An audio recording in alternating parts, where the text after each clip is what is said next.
Hello বন্ধুরা, তোমরা সকলে কেমন আছো? নিশ্চয়ই ভালো আছো। অনেক দিন পর তোমাদের সঙ্গে একটা নতুন একটি ভিডিও তোমার সামনে শেয়ার করতে এসেছি।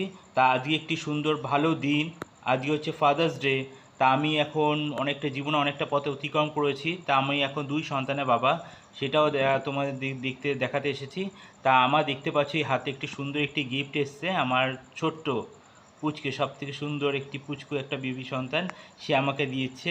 এবং বড়টি পাশে দাঁড়িয়ে আছে। সে আমার দেওয়ার পর সে আমার মানি ব্যাগটা নিয়েছে, নিয়ে ওর মধ্যে দিয়ে টাকা বার করার জন্য ব্যস্ত। তা মানি ব্যাগটারই ঘাটাঘাটি হচ্ছে। এবার আজকে রবিবার, আজকে আমাদের এখানে ক্লাস হবে। তার কিছুক্ষণ আগে মুহূর্তে এই দেখছো বন্ধুরা, আমাকে একটি সুন্দর গিফট দিয়েছে, একটি ব্লু কালার, নেভি ব্লু কালারের টি শার্ট।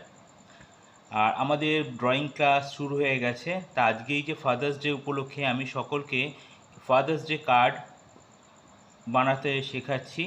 তা সেইগুলো করার জন্য সকলে এখন ব্যস্ত হয়ে পড়েছে। সবাই যে যার নিজের বাবাকে একটি সুন্দর কার্ড উপহার দেওয়ার জন্য সকলে মন দিয়ে করছে। দেখতেই পাচ্ছ, সুন্দর করে আঁকছে এবং মন দিয়ে কালার করছে, মাথা এদিক ওদিক না তুলে। কিছু কিছু দুষ্টু ছেলে আছে, খালি এদিক ওদিক তাকায়। আর দেখতে পাচ্ছ কি সুন্দর রঙ করছে, এই দেখো, দেখতে পাচ্ছ কেমন করে বদমাইশি মাঝে মধ্যে করছে। সকলে দেখতে পাচ্ছে কি সুন্দর সুন্দর ছবি এঁকেছে এবং কালার করছে। এগুলোকে তার বাবাকে গিয়ে গিফট করবে।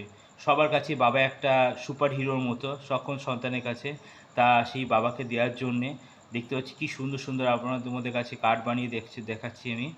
তা এই আজকের দিনটাকে আমরা এইভাবেই উদযাপন করছি এবং বেশ ভালো লাগছে সকাল থেকে। এই কার্ডগুলো ছোট বড় সকলে মিলে তারা নিজেদের ইচ্ছা মতো কার্ড বানাচ্ছে। কেউ কেউ পেন্সিল স্কেচ করছে, কেউ কালার করছে, কেউ নিজের মতো নিজের আইডিয়া কিছুটা করছে। দেখতে পাচ্ছ সবাইকে আমি সেগুলোকে দেখিয়ে দিচ্ছি, কিছু ভুল হলে বা কিছু বোঝানো হলে সেগুলো আমি বুঝিয়ে দিচ্ছি। তা এই কি আবার আজকে একটু অন্যরকম কার্ডটা হয়ে গেছে। তা এই যে স্টুডেন্টটাকে দেখছেন, একে একটু আলাদা রকম করাচ্ছি। সব মিলিয়ে আজকের দিনটা আমি খুব ভালোভাবে কাটিয়েছি এবং আজকে রবিবারের ক্লাসটা খুব ভালোভাবে কেটেছে। ফাদার্স ডে উপলক্ষে খুব ভালো লাগলো।